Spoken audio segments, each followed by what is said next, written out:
I'm Sheri Lippman. I'm the director of the Intervention and Implementation Core at the Center for AIDS Prevention Studies. And on behalf of my core and the center leadership and the Community Engagement Core, who's co-sponsoring this series, I'd like to thank you for joining us for the second session in this series entitled Laying Foundations of Trust, Moving Towards Health Equity. So this series of talks are designed to really give a deep dive into the core social and behavioral aspects of trust and engagement with public health measures in relation to the COVID-19 pandemic, but also with an eye towards lessons learned from our work in HIV. So our aim is really to stimulate dialogue that can shape programmatic and research agendas that address structural inequities in public health and medicine. Our first session on the legacy of racism and building trust was with the director of our center, Dr. Margarita Lightfoot, who's here today, and bioethicist and philosopher, Dr. Yolanda Wilson. And it was a really phenomenal talk.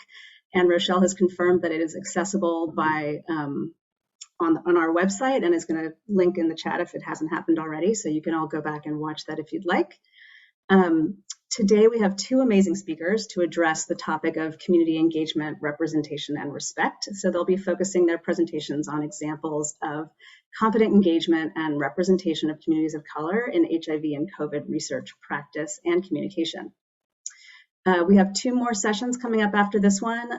The third will be risk and decision making in a climate of uncertainty, and the fourth will be about hesitancy and harm reduction.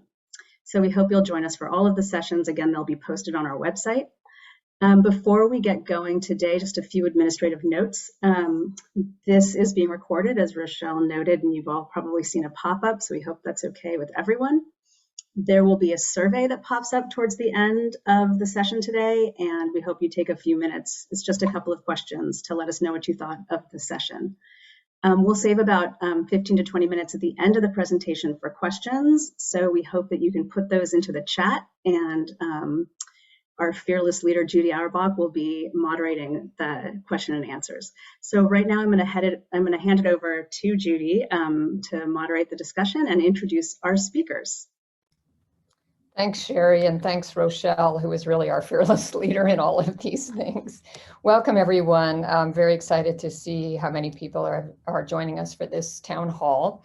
I have the pleasure and the honor of introducing our two presenters. I will introduce each before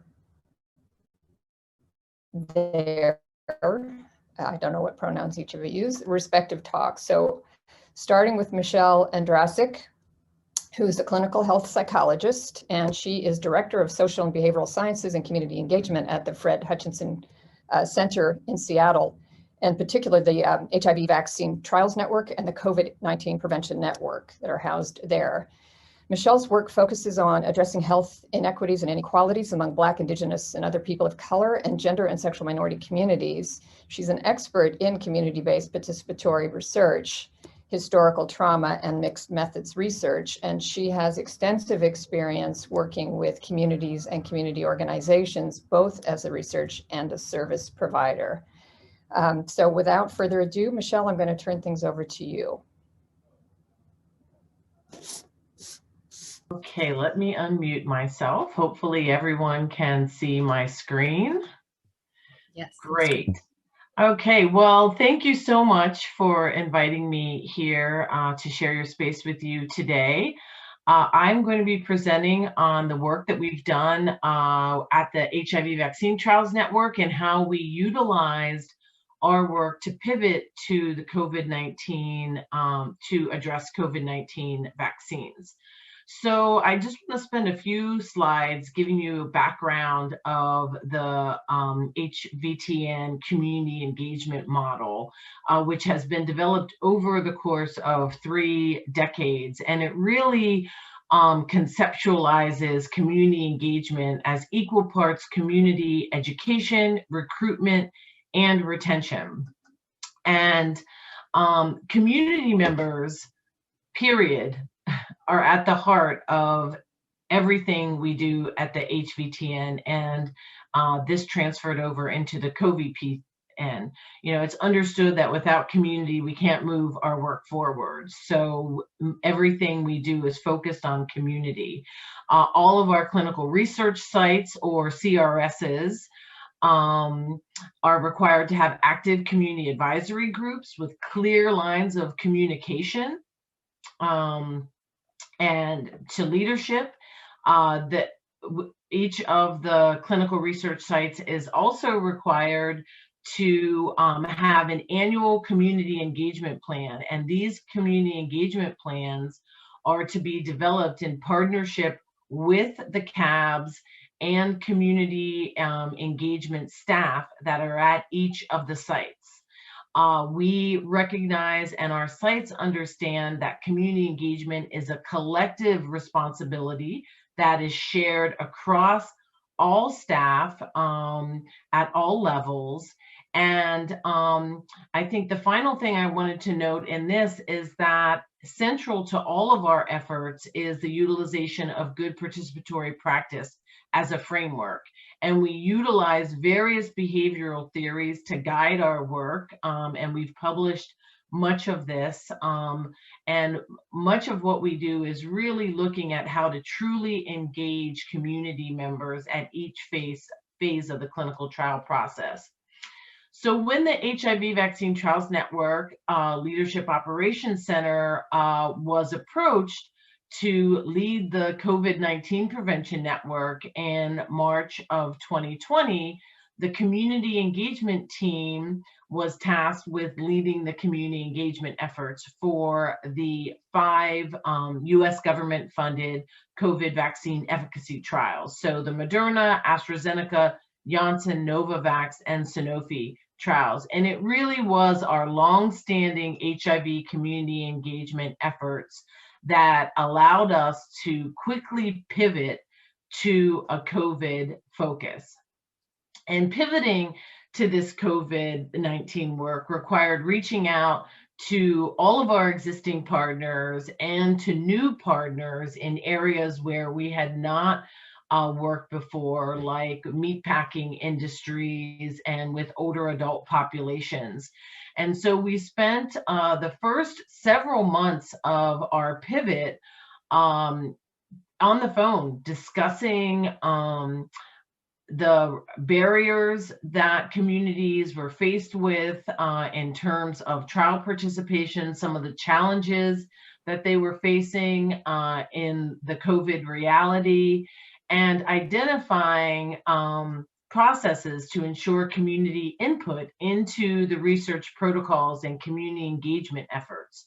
So these conversations resulted in the development of a 5-part community engagement strategy. And the first part was really increasing community awareness and knowledge to address and correct many of the misperceptions, misinformation, and myths that we identified in speaking to our community partners. So we utilize community-based participatory research approaches and work with partners like the NIH SEAL teams to develop materials that were not only comprehensible, but inclusive and respectful. And the development of these materials occurred in English and Spanish. And we developed a website, a toll-free number with Spanish language capacity, and a publicly accessible Dropbox. You can see that Dropbox here at the top with the password. And so we had videos and print materials, slide sets, social media posts, infographics that were, again, developed in partnership with community working groups and our expert panelists, who I will talk about a little bit more later. In addition to these general public education materials, we made sure that all of our materials drove any interested parties to the website. And here you can see a page of our website. Each page of the website had this prominent Volunteer Now link, which directed interested parties to the volunteer screening registry and a pre-screening survey. So on the registry, the survey collected contact information, demographics, risk factors relating to employment and living conditions as predictors of risk for SARS-CoV-2 acquisition and development of severe COVID illness, So all of our US clinical research sites conducting COVID-19 vaccine trials had access to this registry, which was basically a pool of volunteers. And we gave sites access based on a predetermined set of zip codes. And the registry database supported the enrollment of more than 30,000 participants for each of the efficacy trials that we enrolled. So as I mentioned earlier, involving partners and communities throughout the research process has been a major focus of the VTN, and we certainly utilized this strategy in our COVID-19 prevention networks. As protocols were being developed, a CoVPN community working group comprised of clinical research site community engagement staff and CAB members was convened to offer insight into the educational materials that I showed you before. They reviewed materials and development, provided general guidance and direction for community engagement efforts. And then in the earlier conversations that I mentioned that we had with our community partners, our partners at the Indigenous Wellness Research Institute at the University of Washington recommended the development and convening of priority population expert panels. And these panels met to discuss each of the protocols in development and generated reports detailing considerations and actions that were needed to ensure the inclusion of BIPOC and older adult communities. We had 4 US-based and 1 Latin American-based expert panels. And each panel included about 10 to 15 scientists who were community leaders, 10 to 15 scientists and community leaders who identified with their respective priority populations, B, represented diverse medical, social, and behavioral science expertise, and finally, they had demonstrated a dedication in their professional life to working with and within their respective communities. Part 3 of our strategy was the engagement of stakeholders and building trust. So as all of you know, COVID-19 quickly became politicized, increasing the perceptions of systems and research institutions as untrustworthy and creating fear and uncertainty about the vaccine, clinical trials, and vaccination in general. So we utilized existing and new partnerships that we considered instrumental in developing and implementing activities that utilized and centered trusted voices to address questions and concerns about safety and side effects, equitable inclusion in the vaccine trials, and the pace of vaccine development. And our efforts in this area, and I think this is critical, also supported bringing many of these organizations and community leaders together to coordinate and co-host COVID-19 educational sessions and series for communities, and providing other opportunities for communities to see unified, trusted voices sharing science and addressing community concerns regarding COVID-19. Part 5 of our strategy was a faith initiative that built off of the very robust faith initiative that we already have for the Hvtn. Through these efforts, a faith-based advisory council was established to provide guidance and direction for community engagement efforts with faith-based groups. And we also implemented a national faith-based COVID or CoVPN education program. And at the center of this program, we utilize anti-racism, anti-homophobic, and anti-transphobic principles to ensure that the activities and messages reached broad audiences. The faith-based initiative had 6 faith ambassadors representing clergy from a variety of faith traditions identified across the US, and these faith ambassadors supported educational activities and spoke to the intersection between faith and science with a focus on BIPOC communities. And the faith ambassadors worked closely with more than 30 regional faith leaders to engage congregations and faith-based organizations, and also with a focus on identifying additional channels for message dissemination. Part 5 of our strategy really utilized communications and community influencers. So following the launch of the website and the registry, an extensive marketing and communications campaign was launched in September of 2020. And this was really utilized to address the uncertainty that we were hearing across all of our populations, particularly BIPOC populations. So under the umbrella theme, Help End the Uncertainty, the campaign consisted of hundreds of content pieces, broadcast, digital ads, sponsored content, videos, interviews, testimonials, all in Spanish and English. The advertising spots were secured that combined user-generated testimonials from individuals on the registry with a Harrison Ford voiceover. And the campaign really drove a lot of traffic to the website with over 5 million website visits following the campaign.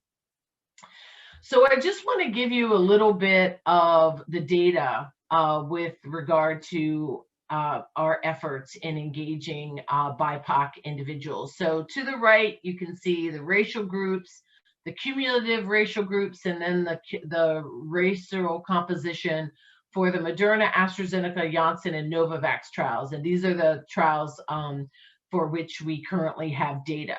So you can see that across the 4 clinical trials for which data are available, 47% of participants enrolled at CoVPN sites in the US were BIPOC. This included 2% American Indian Alaska Native, 15% Black African American, 0.36% Hawaiian Pacific Islander, and 7% Asian American. So a total of 5,485 participants, so about 22% identified as Hispanic, Latino, Latina. And across the trials, enrollment of white participants ranged from 44 to 56%, 44 in Moderna to 56% in AstraZeneca. And I think it's really critical to point out that the enrollment of BIPOC communities closely mirrored their composition in the larger US population. It's also critical to note that these data show a relatively lower rate of enrollment across all BIPOC groups. You can see here, this is the Moderna data. And white individuals are in the light sort of pink here. You see that early enrollment is largely all majority group members, and we slowly see an uptick in BIPOC recruitment.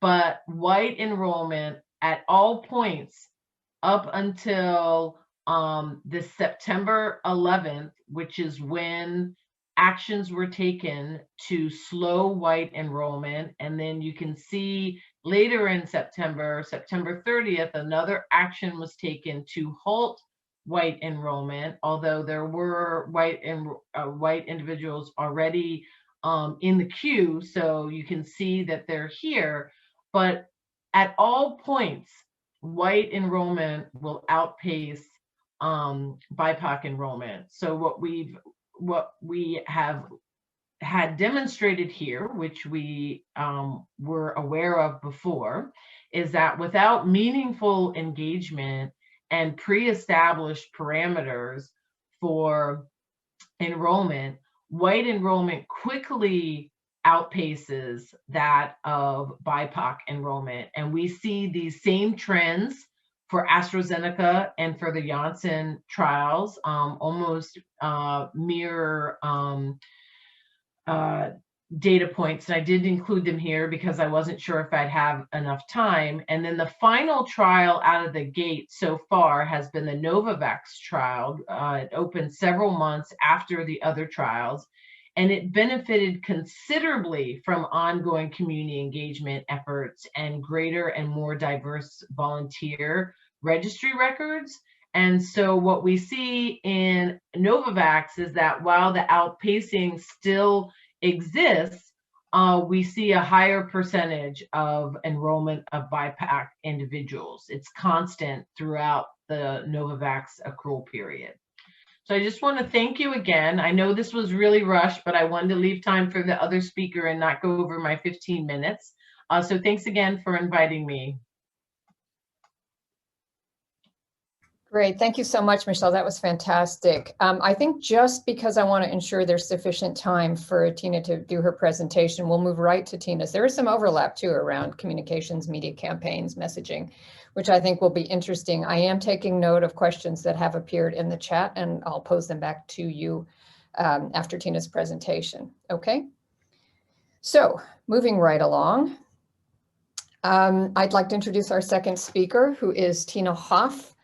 She is Senior Vice President and Director of Social Impact Media at the Kaiser Family Foundation, where she develops and directs large-scale health communications campaigns with public and private partners.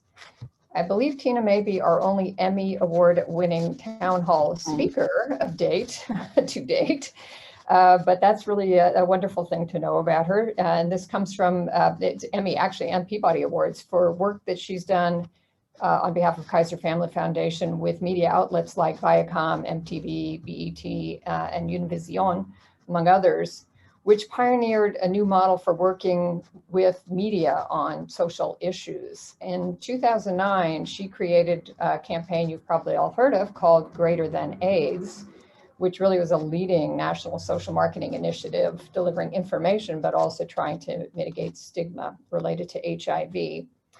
And in response to COVID, she has worked again with her partners to create Greater Than COVID, which I believe is what we're going to hear about today. So without further ado, I shall turn things over to Tina Hoff. Great, thank you, Judy. And hopefully everybody sees my screen now. Just for a few words about the Kaiser Family Foundation, for those of you not familiar with us. Despite our name, we are not affiliated with Kaiser Permanente. We're a national nonprofit organization. We're known for our nonpartisan policy analysis, public opinion research, and communications and journalism programs.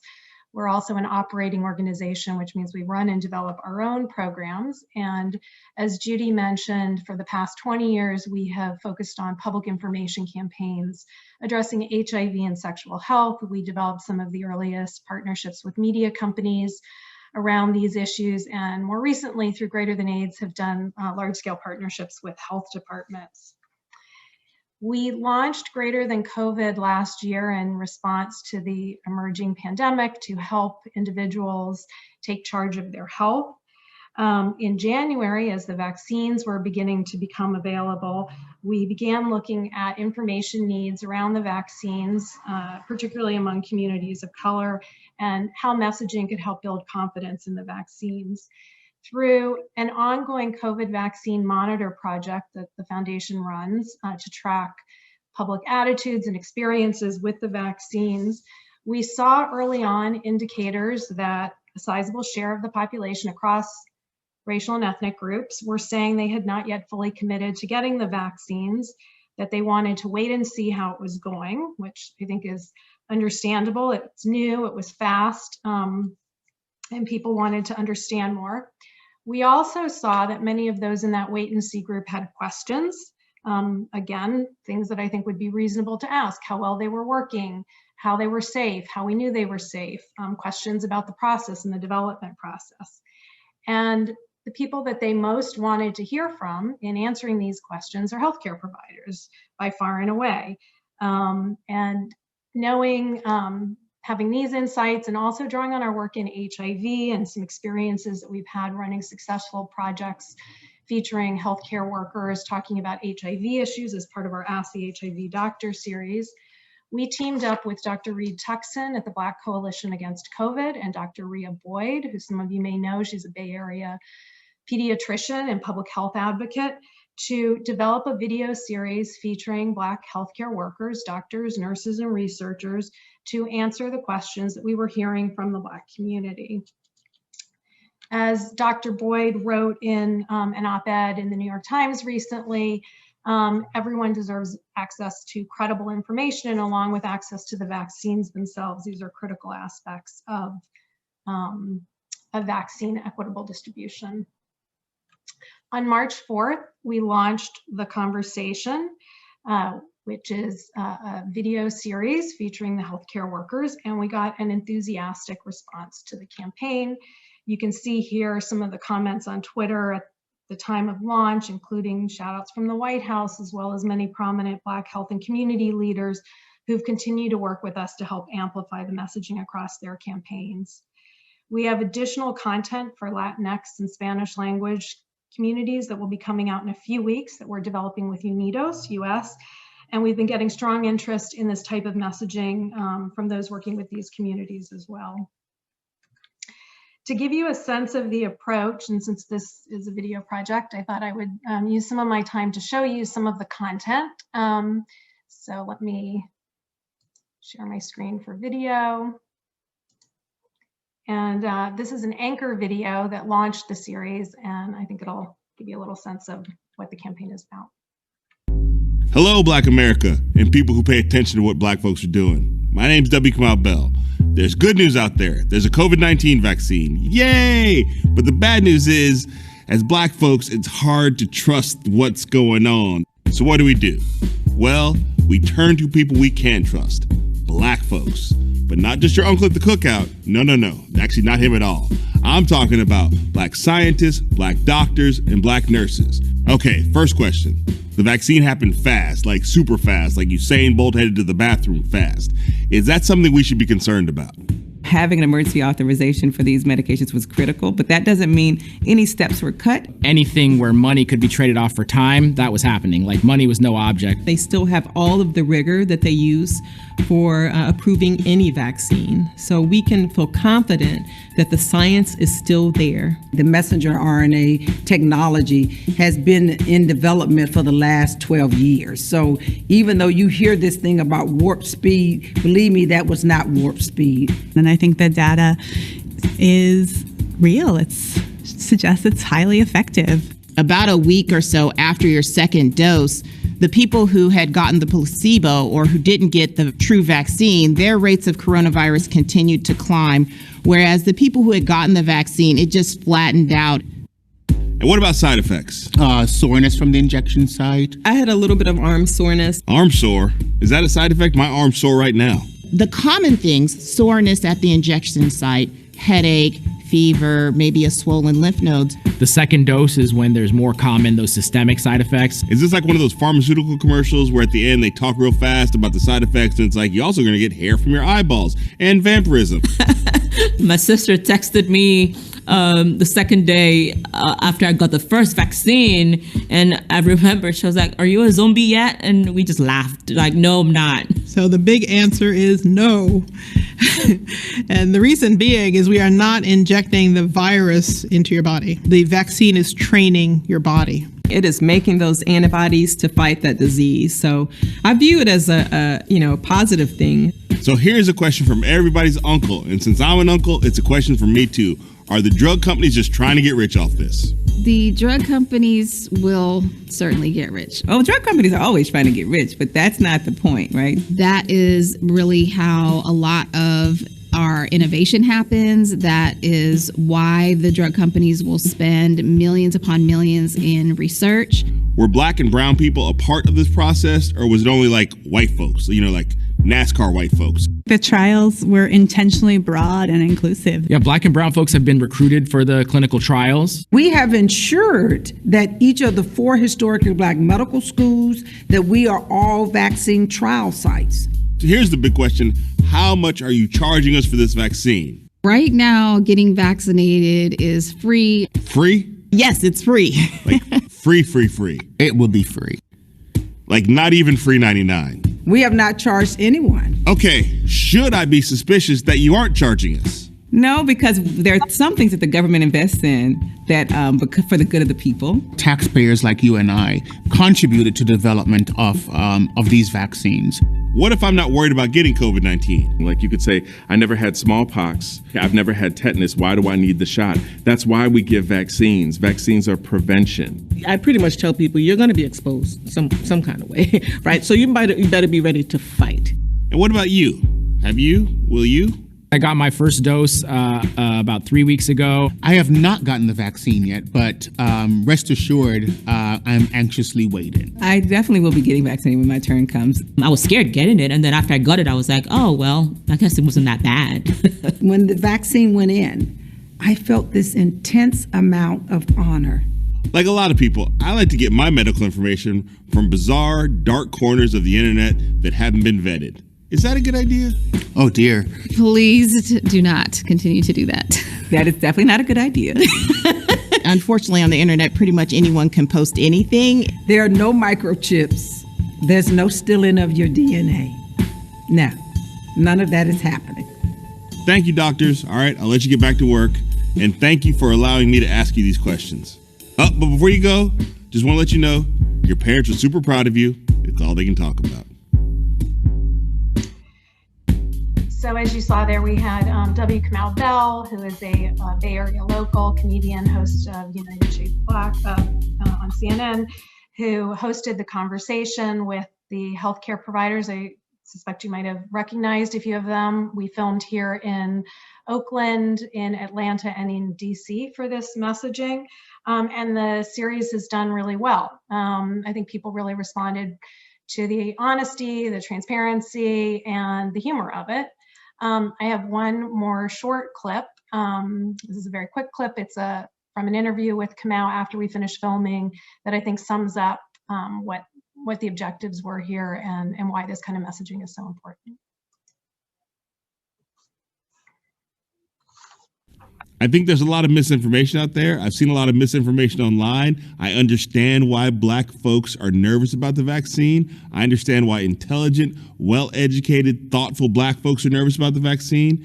I have also done my research. I have my trusted sources, so I am not nervous about the vaccine, and I want to be a part of getting our people vaccinated and healthy, because too often in America, we don't get access to health care, and I would hate it if we didn't get access at this critical time.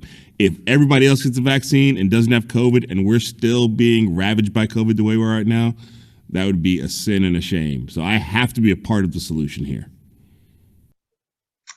And I think that sums it up really well, what we were trying to do here.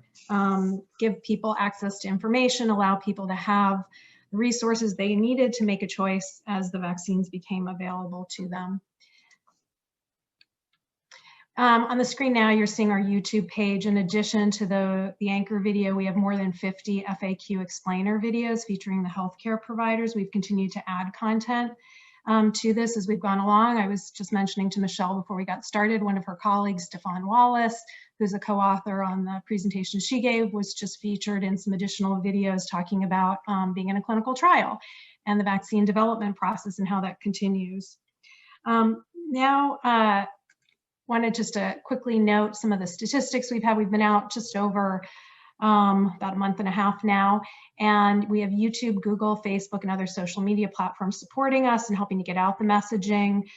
We've had over 4.5 million views of the videos since we launched. We're also really excited to see the ways in which community groups are using the content, and I just wanted to share a few examples of that today. Ebenezer Baptist Church in Atlanta used our content for a live stream during sermons a couple of weeks ago, which we thought was a great way to bring this into the community. We're now working with the Conference of National Black Churches, which just hosted a conversation with 100 pastors using our content to work with them to bring that out to their congregants. Another partner is Fair Count, that's Stacey Abrams' group, which has pivoted from census and voting issues to now helping individuals get access to the vaccine. We're working with them in 7 southern states to integrate the campaign into grassroots efforts, so to help bridge some of the digital divide issues. So you don't have to just be on YouTube to see the content, taking it out through telehealth, teleconferences, and door-to-door. We're also working with health departments. This is from the Virginia Department of Health, which is using the content. California Department of Health just integrated the content into their Vaccinate 58 campaign. We're working with a number of other health departments across the country to use the campaign to support their messaging.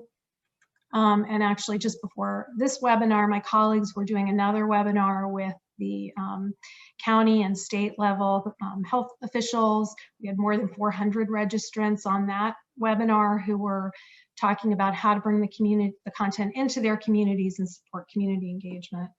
And then the last example I just wanted to mention that we've been really excited about are the stories that we're hearing from healthcare workers who are taking the videos and actually pulling them down on their phones, and in the middle of conversations with patients about the vaccines are able to share the content and are seeing people feel more comfortable moving forward, getting their questions answered, which is, of course, what we were really hoping for when we set out to make this campaign. And with that, I'll turn it back to Judy and answer any questions. Great, Tina, thank you so much. Both Tina and Michelle's presentations, I think, are just fantastic, really concrete examples of really important work that's being done. There were a few questions in the chat, which I'll post to you in just a sec, but I wanted to start, if I could, with one of my own, relevant to our whole series here, which is if each of you could just take a minute briefly to talk about what key things you learned from your HIV work that you most applied or found most helpful to apply or important to apply to the COVID work. And then kind of conversely, what might you have learned in the process of this new COVID work that you might apply back to future HIV work you'll be doing? So Michelle, you want to go first? Yeah, sure. I think for me, this really cemented the importance of having community voices at the table from the very beginning, and ensuring that everyone was part of the conversation and guiding and directing the work. I think, you know, we would not have achieved the numbers of BIPOC participants or older adult participants without the expert panel, the community working group being involved from the very beginning. And I think for your second question, what COVID has really opened up for me is sort of this cross-pollination. There are so many organizations and entities that I've never worked with in the 30 years that I've been doing HIV prevention, that I now have these inroads with, who work with the same populations, but on a different disease outcome. And I'm hoping that what COVID has done for all of us is sort of broken down some of these silos, and there will be a bit more collaboration across different disease outcomes because we're all working with the same populations. Great, thank you. Tina? Yeah, I completely agree with those comments as well. We, in our HIV work, have long drawn on also storytelling, community voices to help connect with the individuals we're trying to reach. A lot of the questions that we started hearing about the vaccines were familiar from work we've done around PrEP. Certainly when that first became available and continuing on today, you know, questions from the community about how it was developed, how safe it is, how effective, about need. And hearing from trusted messengers is really critical to bridging those questions and those needs and helping people have access to medications that can help them. We also see it around access to HIV treatments. I also think it's been exciting to see the interest in this kind of work and the importance of having communities engaged in public health messaging. And I hope that does continue and we see that expand as we can return back to our day jobs working on HIV and other issues. We've also, of course, throughout the COVID pandemic, continued our work in HIV and just see continuing information needs for that community as well. while healthcare access has been maybe more limited because of COVID, and at the same time, maintaining good health has been more urgent than ever. Great, thanks. And it's good to hear that both of you will be continuing HIV work. I think some folks have been concerned about a full-on pivot. And it's great to remind people that HIV is still here and in need of attention. Okay, I'm going to turn to the questions that were in the chat and ask the people if they're still on to go ahead and pose them themselves. So I'll just go in order of their appearance, beginning with Margarita, who had a question about, to Michelle about the digital divide as it relates to the access to trials. Margarita, are you on? I am. Thanks, Judy. Hi, Michelle. Both of you, thank you so much for such a wonderful presentation. And I really love that we started off talking about community engagement in this series, because that's really the core and foundational to the success of all of our work. My question was, Michelle, given that folks had to sign up on the website, did you find that there was a digital divide? How did you deal with folks who didn't have good online access to sign up? We did find that, and early on, our older adult group said that a website was not going to work. So that is why we created the toll-free number in English and in Spanish. So the folks at the toll-free number could sign people up for them or walk them through the steps. And that was the primary function of that toll-free. I mean, we obviously fielded some questions as well, but the primary function was to help people navigate the website and the registry. Great, thank you. Lynn Yuen, are you still here? You had a question about, also to Michelle, some of the data that you presented about participation by race and ethnicity, and the question had to do with the demographics of older persons and priority for vaccine. Are you here, Lynn? Yes, thank you. It was very informative. And I always wonder about that, because I know the priority populations were older people, and of course that's more white than the younger population. So I'm wondering if that perhaps reflected the older population demographics. Well, you know, for Moderna, 25% of the population was 65 years of age and older. The average age was 52 in that trial. And the demographics, I'm looking here, for older adults mirrored that of the younger adults. For Janssen, and I only have age data for Janssen and Moderna, but for Janssen, 20% of their population was age 65 or older.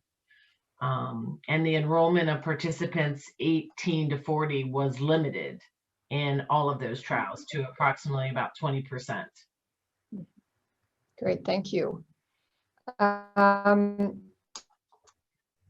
Next, Barbara, are you here? Barbara Grino-Jufo had an interesting question about to watching it with. I know I'm actually saying the questions instead of just saying, Barbara, ask your question. No need to repeat the question. Thanks, Judy. So thanks, Michelle and Tina. It was a wonderful presentation. And so my question is for Tina, and it was a great video. And so I'm wondering if you've been able to track or evaluate the impact of the video after people have watched it, if it's changed their mind around being vaccinated or not. And then it's not written, but also I have another question, which is YouTube. It's, you know, certain people go to YouTube for information, and how are you reaching those people that might not be YouTubers, and whether or not you've thought about using the CNN platform to get the information out to people that don't use social media per se. Thank you. Yeah, those are both great questions. We do try and collect as much data as we can about how the content is being received and responded to. With the digital element, you get a lot of information about how long people will watch the videos. These videos have a very high watch through rate. You know, people aren't just clicking off, they're sticking with it. they're following through. We have now been approached by a couple of academic organizations that are interested in doing some testing of the response that we're talking to sort of collect the kind of data that you're talking about, to see when people watch the videos, how do they respond, and see if we can measure and capture those kind of changing minds, sort of helping people move forward measures as well. And then on the issue of access to the videos, I definitely hear you. YouTube is, I'm always surprised when Google is quick to tell you it's the second most popular search engine, or maybe even the first now after Google. I'm not a huge YouTube searcher, so I relate to needing it to get it out on other platforms, and that's part of why we're partnering with so many of the organizations that we are, that are being really creative about how we can take the content off of the internet and make it more available. Some other examples that I hadn't shared, we've heard from prisons. There's a prison in Alameda that we provided the content to in a downloaded form so that they could run it in the waiting rooms and public spaces in the prisons for folks to watch and hear. We had another group downloaded onto iPads and use it for sort of on the ground, kind of walking around. They were doing barbershop outreach sort of means. So we're continuing to look for more ways to do that. I think the partnership with FairCount is going to give us a great case study and model of how you can really integrate this kind of content in grassroots work, which we're excited to keep developing. You saw we're doing door hangers and other things to try and let people know where it is so that they could hopefully get to it as well as show it on their phones. Thank you. Thank you. One of the themes throughout this COVID experience is so-called hesitancy. And I think our series so far is really taking that whole construct and interrogating it a bit, because there's at least two facets to hesitancy. One being reasonable desire to have questions answered and not act until those questions are answered. And I think both of you have talked about work that you're doing, which takes that as its starting point and says, what are the questions people really have, and then how best to answer those, by whom, in what way. There's another part that is more the political version of hesitancy, because COVID was politicized from the beginning based on the previous administration's response to it. So Sheri has an interesting question, I believe, for Tina on that regard. Sheri, are you there? I am here. Thank you, Judy. Yeah, so I think it's fascinating. I saw some Kaiser Family Foundation data recently noting that the groups that are actually least likely to get vaccinated are actually the Republican conservative contingent. And I'm assuming that mostly that would be white. I think that they make up a larger proportion of the Republican GOP. So community engagement usually focuses on communities that haven't been engaged, involved, and don't have good access to health. But I'm wondering, do we also need to be sort of pivoting a little bit and engaging with the conservative groups that are sort of circulating some of the vaccine myths or restating them on YouTube? And I'm just wondering whether that's happening and that's really, yes, mostly for Tina, but also curious about whether you guys are engaging with the evangelical groups. I saw there was some faith engagement, Michelle, but I'd be curious to hear more about that. Yeah, it's a great question, and I'd encourage folks to take a look at our Kaiser COVID vaccine monitor data. We're out every couple of weeks with new information. We do oversampling in different groups, and I think the data Sheri's relating to is our most recent survey set, which had some very exciting news in that we saw significant movement in the wait and see group across many of the populations. It was actually greatest among the Black population, which is great because we can see that people with information, quality information, are able to make decisions and take that and move forward in their, to get vaccinated. Where we're seeing now some of the sort of kind of digging in is sort of at that tail end of that first chart that I showed. The people who out of the gate told us they did not have plans to get vaccinated, or only would if they were required to by a job. And that group has stayed relatively solid, and as other groups are kind of moving forward through their wait and see to a decision, we are seeing a larger cohort, particularly of that more conservative white population that's sort of being most most resistant to the vaccines. And I think, you know, of course, all of the groups that we're talking with, there's different issues, underlying questions and conversations, even as we see some of the similar topics get raised. I think certainly, you know, politics is now emerging in that area. Some of the issues that we saw throughout COVID are things that we see emerging, you know, not believing in COVID itself, questioning sort of the vaccine, kind of general sort of questioning of science. And so I think there, you know, are certainly big challenges there.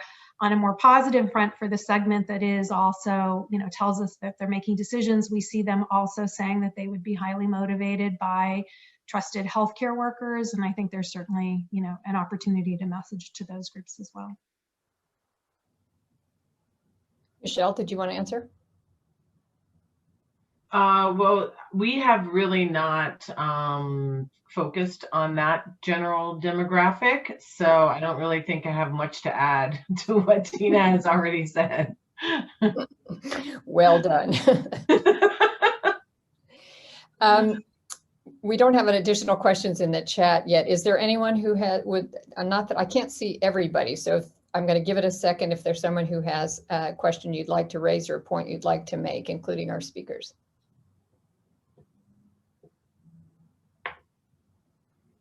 Well, I did have one, since hearing nothing at this point. So far, or right now, all the emphasis is on vaccines for all the obvious reasons. But to what extent have either of you been engaging in work at the same time around non-pharmaceutical interventions, around mask wearing, around physical distancing, group gathering? I mean, that's been an area where the messaging was so fraught, non-existent, fraught, conflicting for months and months and months and months. I think it's gotten better since the new administration. But the fact is, most of us, in many circumstances, if not most, still, even after vaccination, until, you know, everyone in the world is vaccinated, will have to participate in some of that non-pharmacological behavior in order to ensure this pandemic doesn't get completely out of control again. So any thoughts about similar kind of community engagement, communications, marketing and messaging work in that regard? Well, yeah, go ahead, Tina. Oh, I was just going to say, I mean, certainly the healthcare workers that we're interviewing are very careful to, you know, talk and point out about the need for continuing protections, particularly while we're seeing vaccine uptake ramp up and while we are still moving toward, you know, a place of herd immunity and having greater confidence in our ability to get ahead of the variants and everything else. And so I think, you know, we're seeing an opportunity to have a more robust conversation with people about that, you know, how effective vaccines are, but how long, what it's required to get to that community level place that we need to. And I think a greater, you know, kind of understanding of the issues in that regard. Thanks.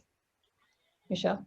Yeah, and we've been trying to educate about this since before Moderna, Moderna and Pfizer received their EUA, because what we started to realize around that time was that there was some confusion about the various interventions that a vaccine can take. And many felt, including some healthcare providers that we talked to and community leaders, that the vaccine was going to prevent infection, that's what vaccines do. They prevent infection. So we have really tried to create a general education about the various things that vaccines can do and how vaccines work. So we've created that in infographics and some videos, animated videos, and have been really pushing those out to our community partners, because I think part of the resistance to wearing a vaccine or a vaccine after, or a mask, sorry. Part of the resistance to wearing a mask after vaccination is not really understanding how vaccines work. Right. Thank you very much. Mm-hmm. So we will pursue some of these issues in our subsequent sessions. And what I'd like to do now is have everybody thank me and join me. We're also mealy-mouthed. I swear this epidemic has made me lose my words. Oh, it's awful. Thank you. Please join me in thanking both of our excellent presenters. This is really, really a great session today. And I wanted to turn things over. So Michelle Andrastic and Tina Hoff, thank you very much. And I'd like to turn things back to Sheri and or Rochelle to see if there's any final comments you'd like to make. No, I just wanted to say thank you. It's been such a pleasure to help get this series together. And I wanted to remind everyone that our next session in the series is May 4th from 12 to 1, and that is on risk and decision making in a climate of uncertainty with Dolores Albarracin. Did I say that right? Albarracin, thank you. And Shanika Hull, who's I think on the call right now. I'm glad to have you here. So thank you so much. Those were amazing presentations. And I hope that, Tina, if you didn't, or if you could put a link to your video series on the website, that would be great. I know a couple people have asked for it. I just want to say thank you. It's been great.